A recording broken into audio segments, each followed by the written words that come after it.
Hey,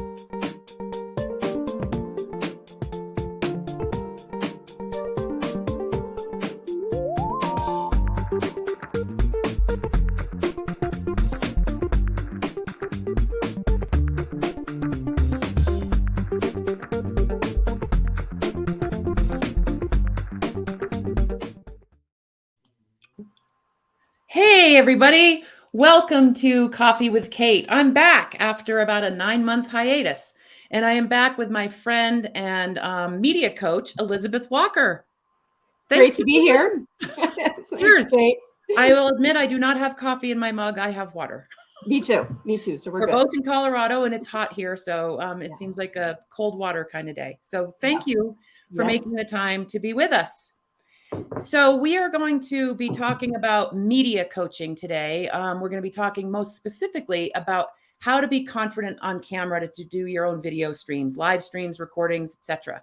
And Elizabeth is the premier guru for this right now. So before we get there, I also want to just give you a little bit of a story on how I actually know Elizabeth. So truth be told, Elizabeth and I have known each other since we were about 5. Her older brother was actually in my class where we both grew up in Vermont. And as time went on, we became really good buddies and rode bikes together and all the stuff in our neighborhood. And as time went on, even into high school, we both had an interest in broadcast, but we didn't really know it at the time. Like, we knew we wanted to do something. Like, Elizabeth was doing stage work for school plays and things like that. And I was on the school yearbook staff, and I was always the photographer. And so we were both kind of into some form of media. And so we've known each other since we were little. And we've sort of, in a career standpoint, lived kind of a parallel life. So while I went into public relations and broadcast journalism, Elizabeth went to school in Boston at Emerson, right? Yep. And she wanted to do something similar. We both actually worked for a small cable TV station in our hometown of Stowe, Vermont, way back in the time, filming planning commission meetings and doing ski event type stuff. And so that was kind of our story. But I want to just give you some of the professional background, because Elizabeth's career is really quite something. So she served 20 years as a television producer, working with networks like the Food Network, Showtime, Stars, and was supervising producer for multiple HGTV series. And she is now the founder and CEO of Elizabeth Walker Media. She's helped thousands honing messages and on-camera presence for Fortune 200 executives and global solopreneurs, producing countless TV episodes, directing on-air talent from the newbie to the network, and leading hundreds of mindset-shifting sessions with her 30-year background in personal development. She also started her own coaching business in 2010 and was tapped by 2 7- and 8-figure global brands to coach their clients in business marketing and messaging. So today, Elizabeth is an on-camera coach and a media and messaging expert, and that is what we are going to talk about today. So Elizabeth, just kind of give us a little snapshot of here we are, sort of two women who grew up in small town Vermont, both kind of ending up in the world of broadcast in one way or another. How did you end up at, let's just say, how did you end up at HGTV? Yeah. Well, first of all, I have to thank you for getting my first job at that little cable station that sparked it all. So fun, just being behind the scenes and all the equipment. And that really, helped me begin to look for this thing I wanted to do in television. And so I have to thank you to do that. But, today, helping high achieving women really know what to say, get comfy and credible on camera. That is so fun for me, because as a TV producer, right, I've always been working on camera presence. I've always been working on messaging and targeting the audience, and then doing great content that gets media attention. But getting to HGTV was, I always wanted to get to the network. I started very low budget, like you and I did. And yes, we did. Low budget. We, in fact, we weren't being paid. Right. Yeah. So low budget. And so when I got to that level, I was like, oh, thank gosh, higher budgets. I didn't have to touch the equipment. And it was just so much fun, traveling the country and producing these series and then leading the team. for these network shows about home and gardens, which, by the way, as a producer, you don't have to know anything about. I had to learn it. So a little insider secret. We were not that, were we? No, but we're trained to produce content, right? To ask the right questions. You were trained as a journalist, and so we're trained to ask the right questions to pull out the right kind of show. Right. Yeah. We can pivot, right? I mean, that's one of the neat things about I love what I do, and I would imagine you feel similarly, is that like we get exposed when we are in the world of media, broadcast, journalism, whatever. There's all this, it all kind of flows together. We get exposed to so many different people in so many different industries that like it becomes just part of like why we do what we do, and it's part of why I absolutely love what I do. And as you get to know people, or as you get to interview people, you start to learn about all these different industries, and you can actually, really speak pretty intelligently about some of these because of the people that you meet. So, I mean, when you were a producer for HGTV and you were coming up with the content, how much of a role were you playing in like, not necessarily interviewing, but sort of interviewing? Yeah, no, absolutely. So as a story producer to begin with, you have to sit down with the homeowners and pull the story out of them, and interview them and, listen for sound bites, listen for the story that you've already researched, and then putting it together. Once you get back, you have to write it, you have to log all the sound bites and put the whole story together. And so that's how I started. And interviewing. And you're absolutely right that, as entrepreneurs, there are so many topics, right? Whether you're a health coach, a relationship specialist, there's so much content out there, and it's so fun because I believe that, we're all our own shows. We're all our own shows, which is fun. That you make a great point. You, as I mentioned to you before in the green room, we were talking about, like I said, oh my gosh, I'm seeing you all on social media in the last, week or so. And you're like, yep, I've finally been launching because you're sort of in a new iteration of your business. You've been doing this for a very long time, but now with Elizabeth Walker Media, you're in this new sort of iteration, helping people, with their video and camera confidence. But, when you, like, for example, like, wasn't one of the shows you did on HGTV, correct me if I'm wrong, If These Walls Could Talk? Yes. Yeah. So, and I remember when you and I kind of connected back then through email or something like that. And I'm like, oh, how cool. But, what I think your point is that we all create our own content, and we all have a lot of content in our back pocket. And sometimes we don't think about it. And we also can use these online channels that we have to what you just said, to use your words, to create our own network. And you did a really great video about that this week on social media. Can you just talk more about that? Because you talked about a show, you talked about a channel, and you talked about a network. Yeah. So just so everybody knows, and Kate may remember this, but I actually was a very shy child, very quiet.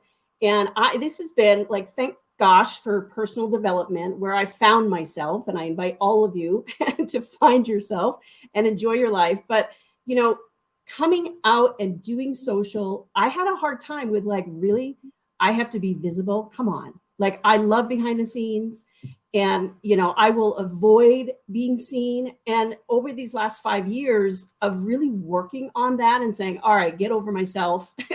I don't have to be perfect. That truly helped. But I had to reframe social media because I was resisting it. And I know a lot of the ladies I work with and you work with, right? We resist social media. We don't want to be seen. It's not the great day for it to be seen. And so I really look at social media as, oh my gosh, we have these broadcast channels, and I've got to target my person. I got to go find my person online, and they've got to connect with me and just give value. So I love having just that reframe of a mini broadcast channel. And then, like I said, this week, if you're on multiple platforms, as you should be, like you have your own network. It is your own network. So that's really helped me come to peace with doing social media. I loved that you said that, because I've never thought of it that way. I mean, you and I are different, but we have similar type of, background in what we do to help our clients. But I had never thought of it as like the multiple channels. Now, just as a quick little, let's just kind of dig into that just a little bit more. When we say multiple channels, by no means are we saying you need to be on all of them. No. Please, please, please, for your own sake, pick the channels that are relevant to you. Now, sometimes what we do is we pick a channel because we like it. But if that is a channel where your ideal client or your audience isn't necessarily living on, that may not be the right channel for you. So maybe you could expand on that.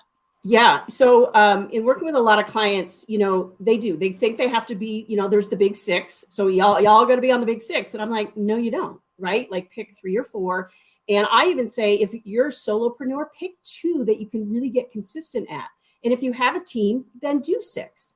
But if you're not, doing enough content, you don't need all 6. Pick some of your favorites, just like you said, but I think the biggest thing is, that consistent content over time. It is hard to kind of think of what I'm going to say on social media, but you just got to think about your ideal client and who you're trying to serve. Right. Yeah. So let's play a little what if game. Okay. So if you are a coach, if you are an entrepreneur who is a coach, like let's say a life coach, what channels would you recommend for that life coach to be on? Not just for the social piece, but specifically from the standpoint of like, video and having a live stream show, if you're using StreamYard or Restream or whatever. I use StreamYard. It's my favorite, but give us kind of like, let's sort of play a little game here. Yeah. Well, I love to say this. I've said it in my mini trainings that, granted, Facebook, you can't beat everyone's on Facebook. Okay. And I've had people say, well, all my people are on LinkedIn. And I'm like, yeah, but on the weekend, the CEO is on Facebook posting their kids' soccer games. Yeah. Okay. Yep. So I love Facebook, right, for its reach and for its ad capability. Instagram, maybe, right? A lot of people's clients, they're on Instagram, and that's a really popular channel for them. So those are given, and you can cross post, and so it makes it easier. And if you are a coach and you need to be doing video, you've all heard this message by now. YouTube is a given.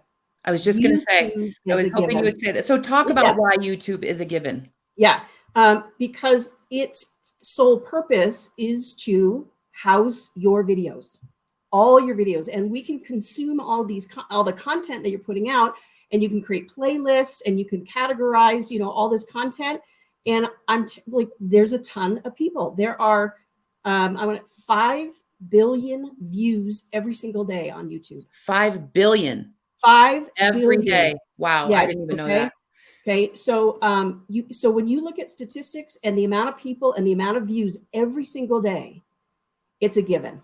Okay. And then LinkedIn, no offense, Kate, can be optional. It can be optional. Well, but I will actually just add, I will push back on you respectfully on that. Yes. If you, anybody who's in business should be on, no other reason for you to create your digital footprint there. Because if people find you online, search for you, show up in Google, your LinkedIn profile shows up on page 1 of Google, oftentimes before your own website, if you have one. Yeah. So, and make sure that your profile is optimized, and so that people go there and they can see all of your credentials and your background, and send them, have a featured section to send them to these various places where you have digital assets. So from a content standpoint, it's a different animal for sure. But as far as having a presence there and thinking about this as like your personal brand page or your personal or your digital footprint, that's important. Yeah. And I would agree. And I've worked with you, Kate. You've helped me optimize LinkedIn. And I will say, I've produced podcasts in the past. And as I researched guests, you're absolutely right. Their LinkedIn came up every single time. It didn't matter. I couldn't even find their website. I couldn't find other things about them, but by gosh, LinkedIn always came up. Yeah. So you're absolutely right. And a lot of people, they're like, well, I'm over posting on TikTok. And I'm like, TikTok's great, right? But can we just bite the elephant a little at a time? Okay. And people are posting daily on TikTok. And it's like, awesome. If you're finding traction on TikTok, go for it. But you can see how, well, why shouldn't I go to Twitter or Threads now? And it's like, if you've got the time to post every single day on Twitter or Threads, go for it. But if you don't have the help, you can see how this just gets overwhelming. And the ladies that I've worked with over these years, they will shut down like I would. Well, it becomes a time suck. You know, That's right. unless they have a team and they have a social media manager who can do all this for them, great. But Yeah. it's still, no matter whether you're on 1, 2, or 6, Right. you need a strategy.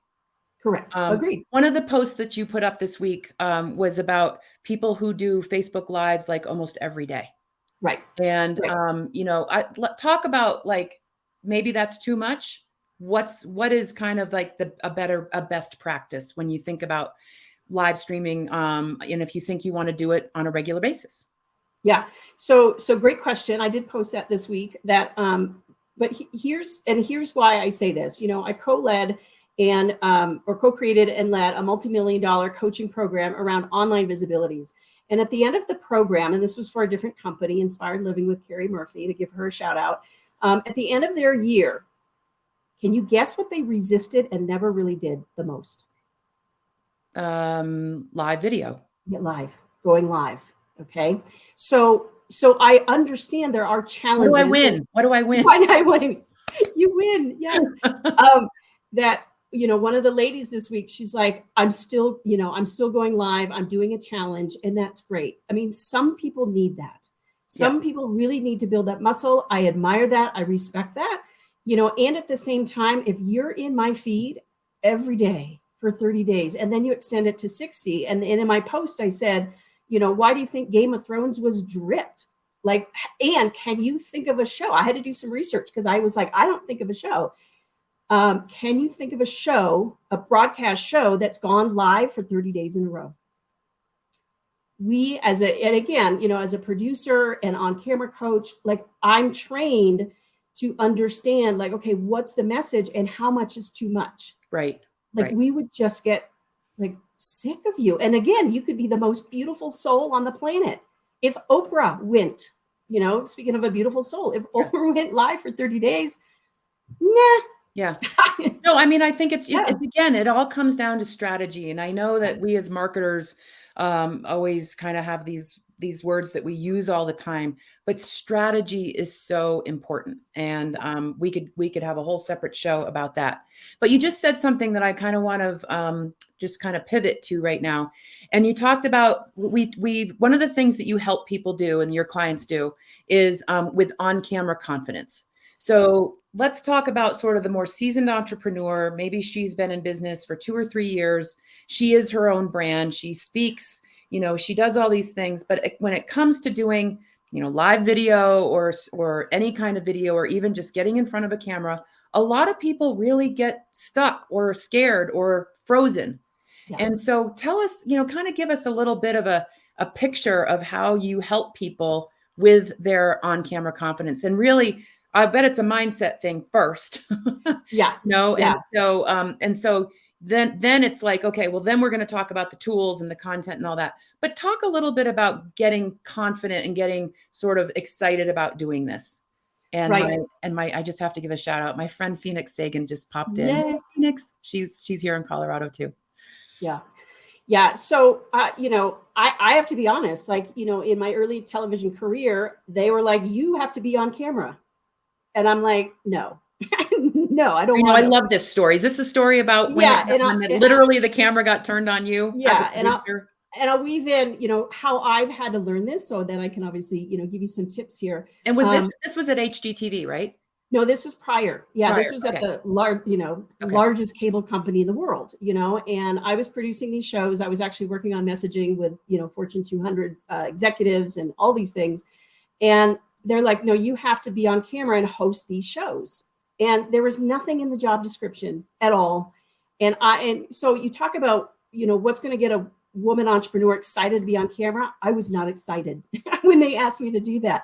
And I thought I had to be perfect. I had to play like I never trained as a, broadcast anchor. But let me see the face, but I thought I'd play one, and I put my hair up in a bun, and I had the suit, and of course, this is not to date myself, but this was in the 90s. And so I had the pink power suit. Well, the first time I went on live, I got hives. I was like, what are these blotches? Yeah. And at that point I had moved across the country by myself. I had bungee jumped out of a hot air balloon, never got hives, but you plunk me down in front of the camera and I'm like, oh, heck no. But I learned as an entrepreneur that I had to learn the strategy. I had to learn, like, so the biggest mindset thing that helped me was, oh, I just have to be me. Exactly. I just have to be me. I can't be like, turn on the camera and go, hello, everybody. Do you have a toothache? Yeah. And I was just watching a lady the other day, and she's got a great following, but she's like, do you have trauma in your life? And I'm like, oh my gosh, and so we just got to be real. We just have to, so that's what I really say to myself. I just have to be me, and be, and give value and show up in service. So that's the biggest piece. And another reframe that I've had to do is, instead of thinking, oh my gosh, I'm going out to millions of people online, millions, and all those cousins and brothers and mothers that you don't want to be seen by, oh yeah, they're all watching you too. And so that can really mess with your head, Kate. Yes, it can. You know this. And you know what? They're probably not really watching, actually. They're not really watching. And some are, and they're judging, right? Yeah. You can feel it. They're judging. And you know what? So what? Yeah. And so that was it. And so a lot of times I teach, because this comes up in hundreds of people. So just know that when you're not happy to be visible, it's a thing. You know that you have to be you, and know that I just need to speak to my person I'm trying to reach. Right. I'm not speaking to everybody and millions online. So I kind of put on blinders and say, okay, the brothers or the cousins or the mothers, who cares? They don't get you as a business person. They never will. They see you as a great person and a friend. I'm not talking to them. Right. Okay. Exactly. And I'm not talking. So those are two pieces that really helped. And we talk about like this equipment piece. I never teach, like, you got to like spend all this money on professional video.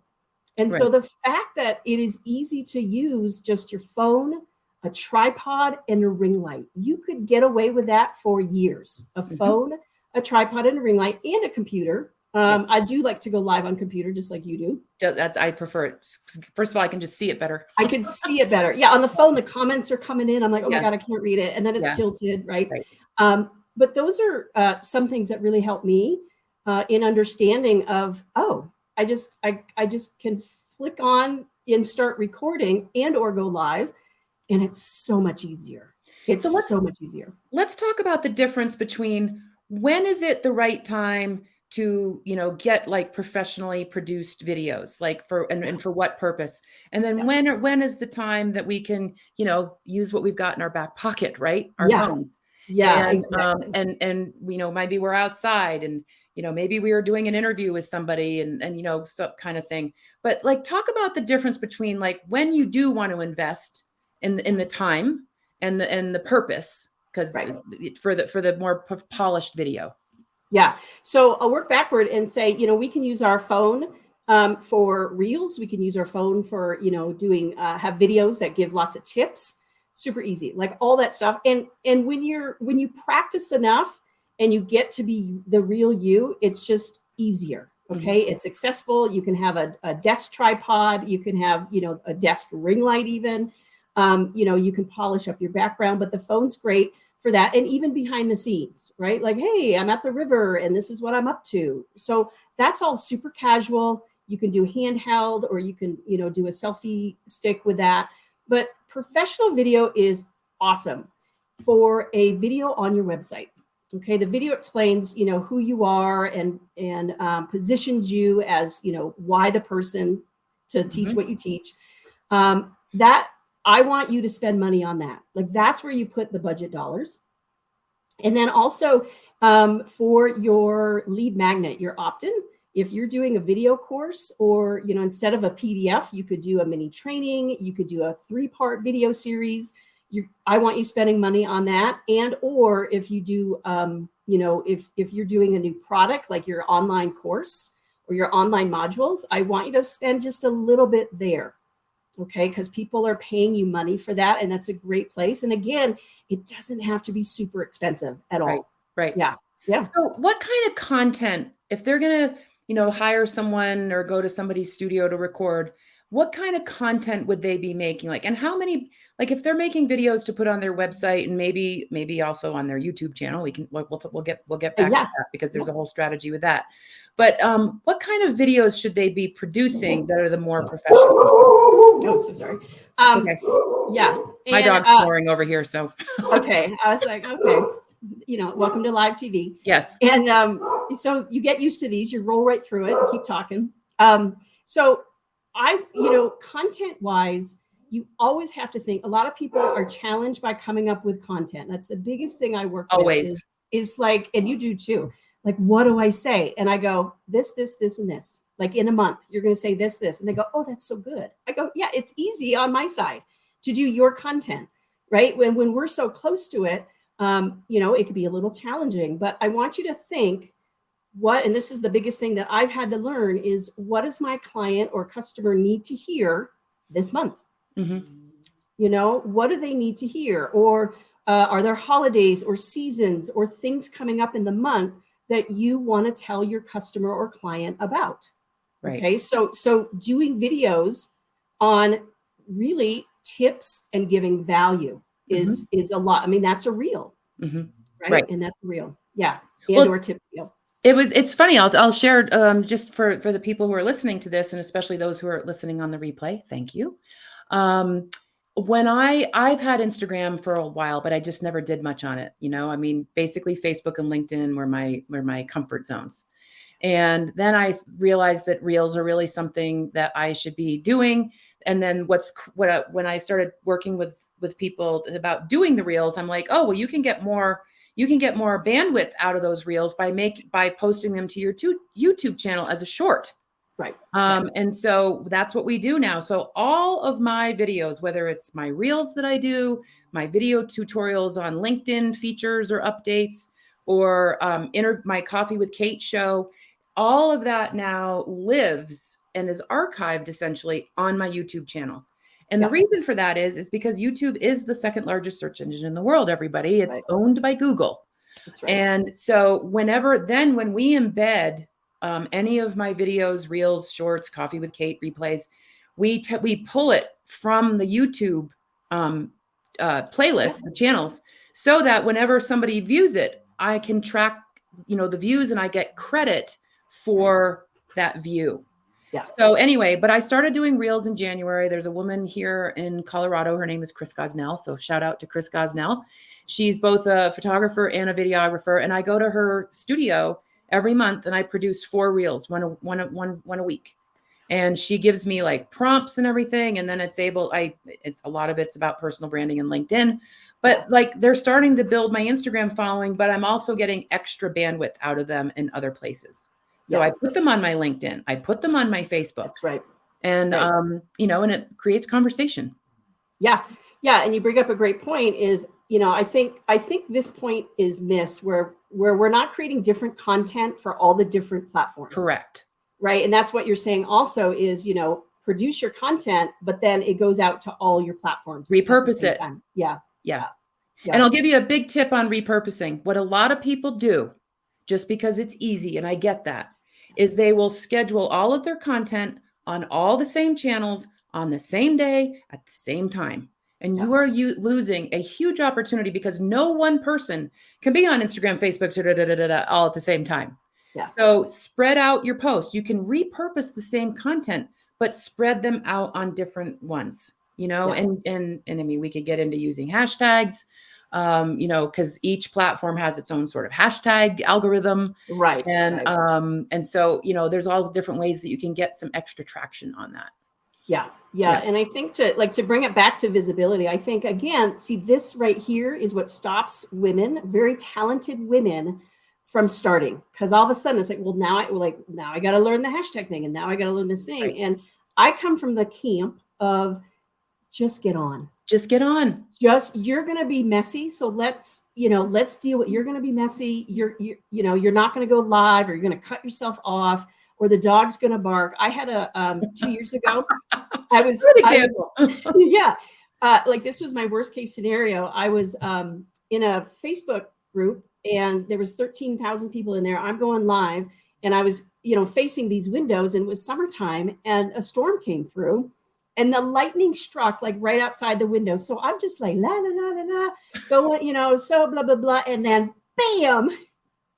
And I literally scream and shut my eyes like something's going to cave in. So guess what? Like that's going to happen.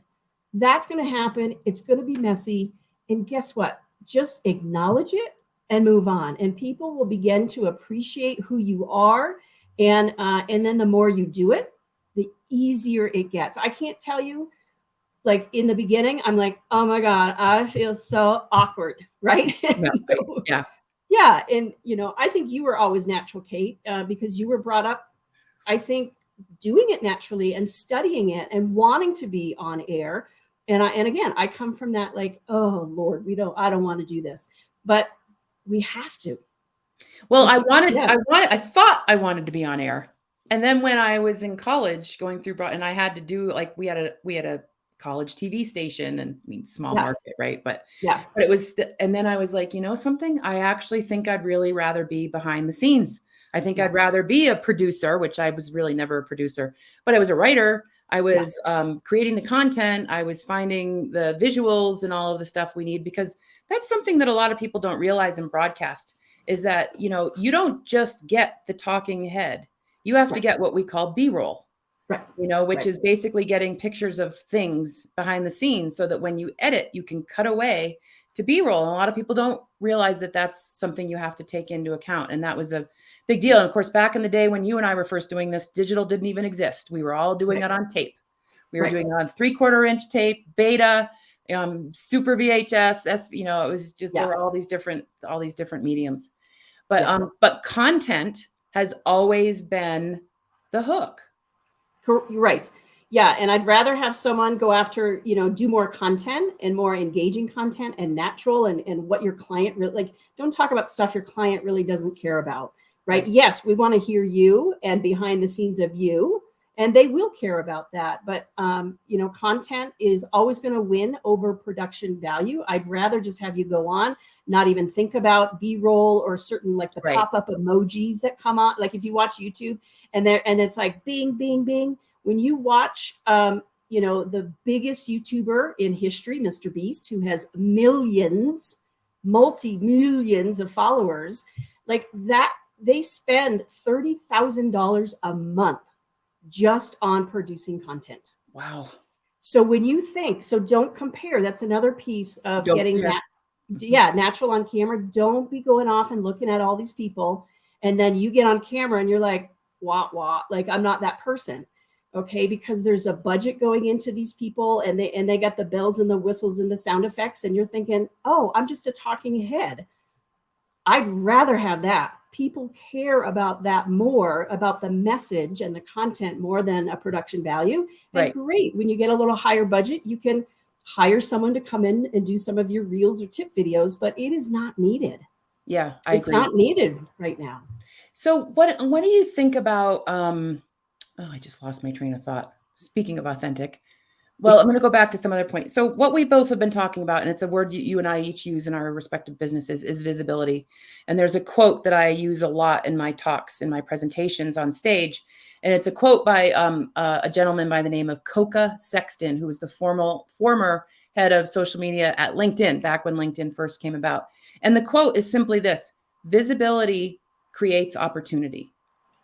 So expand on that, because sometimes I think when we hear about personal branding or we hear about visibility, we think it's this amorphous thing. And does it really matter? Is it going to really make the cash register ring? Right. And the answer is actually yes. So why don't you share with us your viewpoint on that? Yeah. So great question. So you got to give it some time. Right. But a lot of people are like, I've had people like, well, I've been doing my videos for 2 months and nothing. I'm like, yeah, you got to go longer. Yeah. You got to go a lot longer. It's a long game. It's a long game, but guaranteed. I've watched this as I've taught this and taught hundreds of this. Guaranteed, if you do the right strategy, okay, you get polished, not perfect, and you post content that your clients love, your customers want to hear about. And don't forget promotion. Don't over promote, but you can certainly sell in certain areas. But consistently, in about 4, 5, 6 months. I know that sounds like a long time, but again, there's offline sales strategies. So please keep working offline sales strategies. People started noticing. So what happens is they will silently watch you. You won't even know it. You're like, it's crickets. They are silently watching you. Right. Then you get some likes. Then you'll get some followers. And then when you put out something, they are finally ready to buy. But what I noticed all the time, they'd start getting opportunities to speak on bigger stages, right? And to, or be a podcast guest, go do interviews. And that always happened. Now they got sold at, right? But because they could be seen, they could be found, these opportunities came up. So I'm a firm believer, like it's coming. I no longer doubt that opportunity comes, even as short as 3 months. Like, hey, I mean, as I started posting and talking about my brand, I mean, I had this opportunity. I've got 2 more opportunities like this. And then it snowballs and then it starts to build. Right. Yeah. When you get these opportunities, like if you get to be a podcast guest, if you get to be on my Coffee with Kate show, please contact me. But you can then get mileage out of these through your social media. You can put it in your website. You can make it a blog. You can add it to your YouTube channel. I mean, you can get so much more, like you said, snowball. You can get so much more reach out of this. I want to give a quick shout out to Skeeter, who just said, so good to see former rights. She used to work for my father. So it's fun to have so many people watching, but I'll give you a good example just to your point. Like right now I'm on StreamYard. I have all this like back end stuff that I'm looking at. It tells me how many people are viewing, but it only tells me how many people are viewing me right now on Facebook. I'm also broadcasting concurrently to my LinkedIn profile and to my YouTube channel, but it doesn't show who's watching on LinkedIn and YouTube. The other thing is most people with live video, whether it's live video or whatever, or streaming, watch the replay. The majority of people watch the replay. So, don't be like, I'm on here right now and it says, there's 6 people, but that's only on Facebook. But you know what? It only takes one person to learn something. And we are here to help people, right? We are here to help people be successful. You and I both want that for people. As you and I are both members of eWomen Network. And, eWomen has their 9 values that you say before every meeting. 2 that resonate with me the most are lift others as you climb and give first, share always.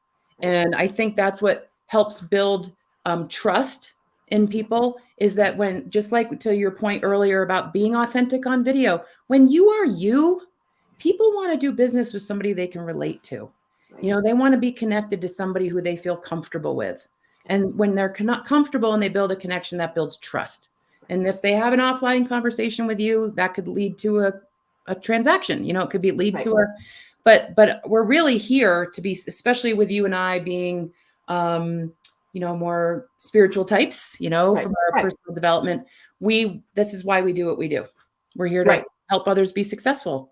Right. Yeah. I mean, my main mission is to change lives, right? Yeah. Just like my clients and like your clients. And my personal mission is I want to give women a voice, because I know how it feels to not have a voice and not speak up. And I had to learn that, and if I can help someone be more visible, then they get to change more lives. And then I help the next woman become more visible. They get to change more lives. And the impact is bigger. Yes, the impact is bigger.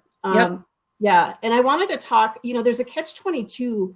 I do teach women to pitch to the media because I want them to be seen as an expert. Like my mission is I want to stop the awkward moments. I want to stop like you ladies all not looking at the lens over here. Where's the lens, or too much headroom, right? Because it completely depositions you as an expert. And when you've got way too much headroom, right? And Kate, you're always good about that, making the frame look good. And, you have so much talent, but people won't trust you. They won't follow you because you don't look the part. Right. And so, but the catch-22 is when we want to be the expert, then I want you to do interviews with the media. Okay. I want you pitching to the media, but the first thing, or a podcast host, what's the first thing they do? You know this, Kate. Oh, I had a request to come on my podcast, or, oh, we got a pitch in the newsroom. What's the first thing they're going to do? Look you up. Yeah. And what are they're going to look you up online? They're going to type your name into Google and they're going to see what happens. Yep. Yeah. And if you've asked to speak on their stage, again, they're going to go watch your content. Yep. They're going to watch your videos. Well, they're going to vet you. They want to Yeah. make sure that they want, this is their show. They want somebody who's going to come on, who's going to be articulate, who's going to, understand what it's like to do a media type thing. They want to know that somebody has some chops, if you will, before they bring you on, and they want to know that you can, be articulate and informative and also serve. Yes. I mean, we are there. We're not just there. I didn't have you on, and you'll all notice this, especially on the replay. I didn't have you on to pitch your services. I didn't have you on to sell something. I mean, obviously, I want people to connect with you. I would love it if people want to have a follow-on conversation with you. I mean, to me, we're both here to help people. And by the way, for those of you who are still watching, if you have any questions whatsoever about what we're talking about today, about camera confidence, having your own live video show, YouTube, whatever, please ask a question here, and we'll answer it. Elizabeth will answer it. Before we go any further, I want to shout out to those people who are on. Thank you for watching. And where are some places that people can connect with you, Elizabeth? Yeah, so you can go to my website, elizabethwalkermedia.com. That's, main central there. You can always email me at Elizabeth Walker Media. How many times can I say my name? And they can connect with you on LinkedIn? On LinkedIn, thanks to Kate. They can now connect with me on LinkedIn, and I am connected with a lot of folks I know on LinkedIn or don't know. So let's, why don't you just share with us, what are the ways that you work with your clients? How do you primarily work with your clients? Yeah. So because the women are high achieving, and being on camera can be very vulnerable, that I am one-on-one. I am high touch. I lead them through what I call polishing, the 3 stages of polishing, and then producing content, and then pitching to the media. So I hold hands, ladies. I hold hands. Yes. And we do a lot of practice. We don't go live until we're ready. And but we get comfortable and credible first, and then we move into, okay, here's the content. Here's the, this video here, this live here, get the YouTube channel up and running. And then once that content's going out, it's pitching to the media, and it's very easy. And I show you how to do that, so you can do it on your own, and go that way. So can you work with everybody virtually, or do you have to meet them in person, or nope. I've worked with people all over the world. Okay. Yeah. So I set up backgrounds, like it's all virtual.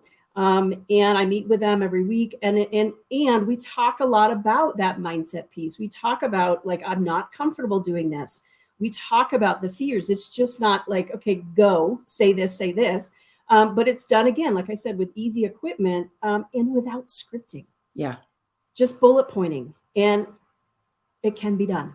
Believe it or not, it can be done, because we want you connected to the lens and to the message, not to like trying to remember that word and, or the sentence you wrote down, because that doing video will become unsustainable. You cannot script. You are going to do so much content that it becomes unsustainable to actually write everything out. I mean, you will burn out if you do that. So that leads me to a really good question. How do you suggest, when people are creating their video content, because I do this a little bit, but I know some people who do this as a system, is to like plan a day or a half a day or whatever, and just, you might have to change your outfits 3 or 4 times so it doesn't look like it was all shot on the same day, but you can bulk record. Correct. So talk to us about that and what the advantage is to that. Yeah, well, it's a time saver. Right. And, I just bulked 3 reels because, I just needed 3 reels for July. You can bulk your tip videos. You can bulk this content. So you only have to do hair and makeup once. Okay. And then you swap out your clothes, and you can change up your backgrounds depending on what you're doing. You can have the same background for your tip videos and things like that, but reels, you can change it up. And you just get ready for that day. And all of a sudden, guess what? Your content is ready for the month. And I've watched people try to do it on Mondays. I'm going to do all that on Monday. I'm like, I have watched women, like, on top of everything else they have to do, all of a sudden it becomes Tuesday. All of a sudden it becomes next week. All of a sudden they just don't get it done. Right. But for me, I need to get it on my calendar, or else guess what? I will be shuffling papers. I will be doing other things. Walk the dog. Yeah, walk the dog, but I will begin to resist this. Right. Because again, being seen is vulnerable. Right. And until you're comfortable, you will resist. And so, by gosh, like have a day, half day, and bulk it, like you said. You know, I will even share, I speak on stages, I've been on video, people look at me and they go, oh my God, you must be so used to this. You know what? I'm used to it because I know how to do it. But every single time, even when I just went 2 days ago to record my reels for July, every time I do, I get a little butterflies. I go like, oh my gosh, I'm such a, I'm so goofy, I can't believe I'm doing this. And then I'm like, oh my, I'm like, I do my own eye roll to myself. And it's not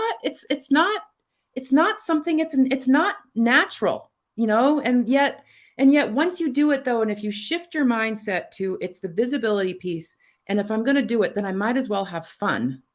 And then when you think about it that way, you're going to come across as you.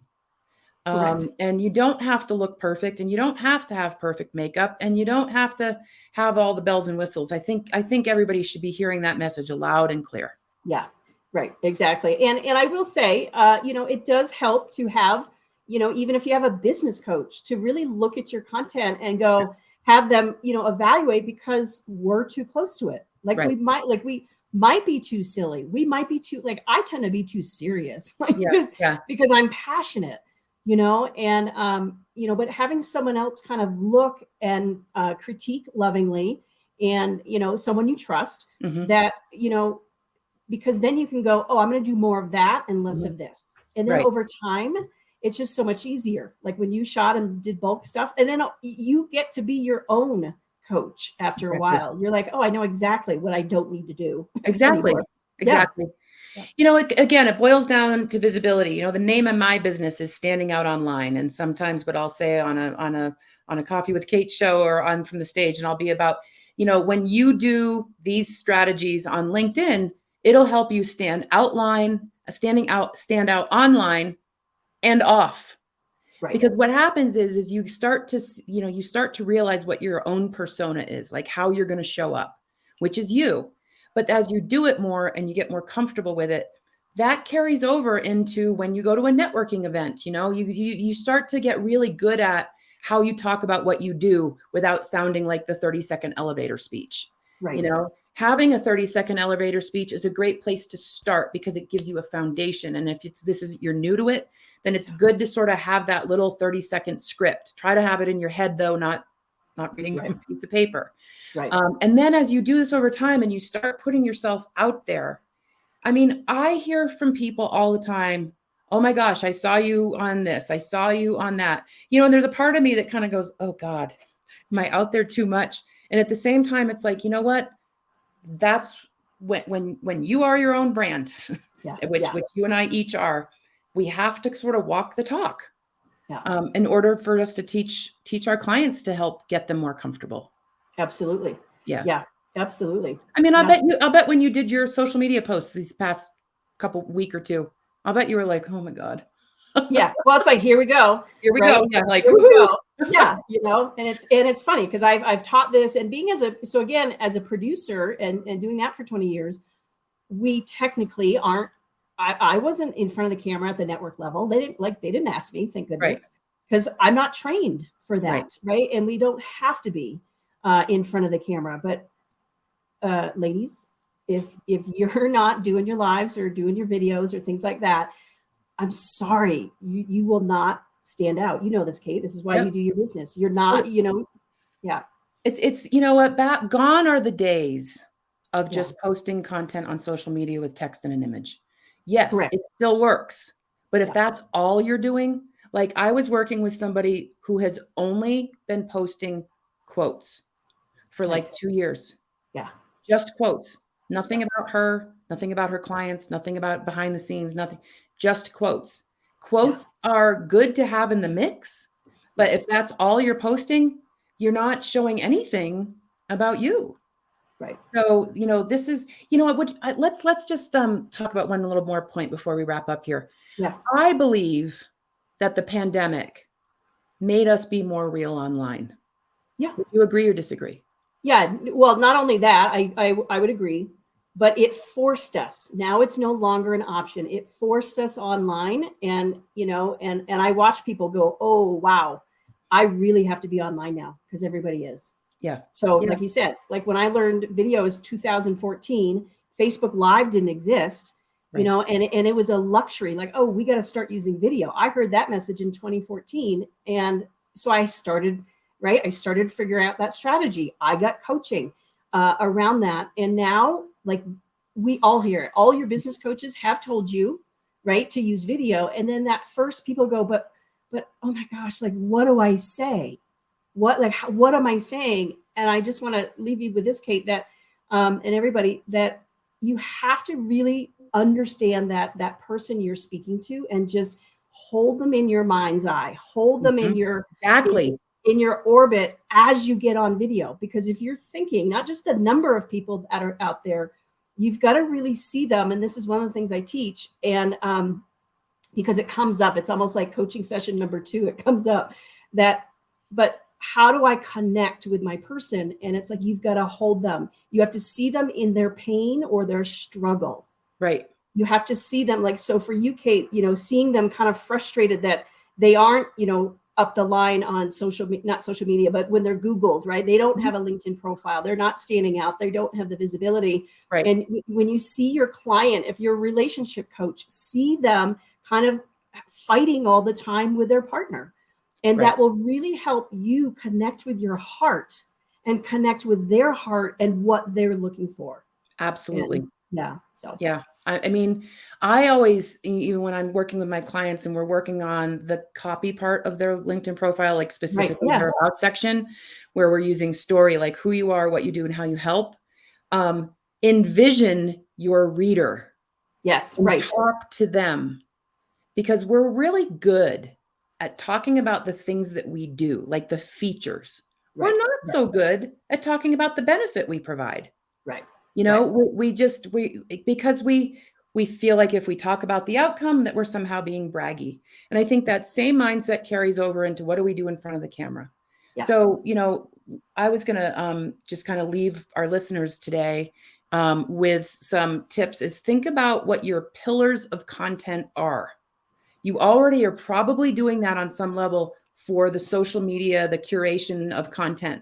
So whatever those pillars of content are that you already kind of have, like educational, behind the scenes, sharing other people's content, that can be a pillar, like not just some, right? But carry that over into your video. Again, envision your client, envision your audience, think about what it is they want to learn. And I'll leave a really good tip here. If you are on LinkedIn, you can actually do polls on LinkedIn. This is something that should be done judiciously. Some people do polls like every week and it's like over the top. But if you do it, like gauge your audience, or if you do an email, if you do an email newsletter, ask your audience for feedback. What is it they want to learn about from you? And ask that question so that when you get all these responses and feedback, ask your existing clients when you are at the end of the work with them, say, what were some of the top 3 things that you didn't know about? Ask these questions, because that's going to give you your ideas for content, which could be your videos. And then you create videos to answer those questions. Yeah. Great point. So when somebody says, okay, I create all these videos, am I giving away the farm? Are they not going to bother? What do you say to that? I love that question. I go, and a lot of people teach this, but it's like, oh my gosh, they're giving me this for free. What do I get when I actually pay them? Right. Okay. So it actually builds trust. And, I'm here like camera tips, messaging tips, all the, confidence tips. I'm giving it away. But guess what? People still need accountability. They still need specific strategies. They're like, great, speak to one person. Got it, Elizabeth. Got it, Kate. Are you actually now going to just do that? Right. And chances are no. So I don't think we're giving away the farm at all. Now, I agree. Yeah. I think what we're doing, it goes back to visibility and giving first share always, right? You really are trying to serve people. But if you want it to be easier and faster and more in depth, then you hire a coach, you hire me, you hire Elizabeth, you hire whomever you need to hire to help you get there faster. And that takes an investment of time and resources. Right. Correct. Yeah. And I'm not, so people won't see all your content. It's light tips, light value, you're not teaching them your online course. Right. Right. You're not doing a 30-minute module. Right. Now you are maybe in a free webinar, of course, like you better show me that you've got some strategies and teach me that. And I may take it, and take and run with it. Or guess what? I'm going to realize like, oh, I know she's got more strategies. I just need to hire her to get this done, like you said, faster. Right. Right. Yeah. All right. We're going to wind down here. So I want to thank you again for making the time to be here today. This was really fun. I keep having these visions of like when we were like little kids, and like here we are on screen right now, and we're kind of in this similar world. And I just think it's so cool. I feel really blessed that we have this connection. Yeah, me too. I feel honored, and I so appreciate you having me. And favorite memory, the under the ping pong table fort. Just gonna say it. Oh my God, that was so fun. Yep, we did. We had a fort under the ping pong table. We even had a black and white TV in it. And when we played the TV, it got so hot. Wait, I want to ask you one thing. What lights you up about the work you get to do? Well, I love that question. But when the ladies start getting more views like that, I'm like, yes, like, going from 300 views to 10,000 views. I'm like, that's why I do this work, because they get the views. Their work is now more out on the planet, in the world. And now they can change those lives and make a difference. Like, to me, I'm like, yes, more. You all need more views on this stuff. And yes, more, bigger bank accounts. And that's, in the formula too. But that to me is, getting talent out in the world. It's always been my jam. Do you ever speak? Yeah, I do. I have, and I do, and I'm doing more of it. So, okay, great. Yeah. All right. Well, I'm going to pop up your website here again, just for everybody to see it. So you can learn more about Elizabeth at her website at elizabethwalkermedia.com. So Elizabeth, I want to thank you for having water with me today. Yes. Cheers. Great conversation. Thank you so much. Please stay on after I cancel the broadcast. I don't want to say goodbye to you quite yet. All right. Thanks, everybody. I will be reposting the replay. It'll also be on my YouTube channel. And it'll also end up being in the blog on my website. So thanks, everybody, for being here. And we will be back next month with another Coffee with Kate. Thank you.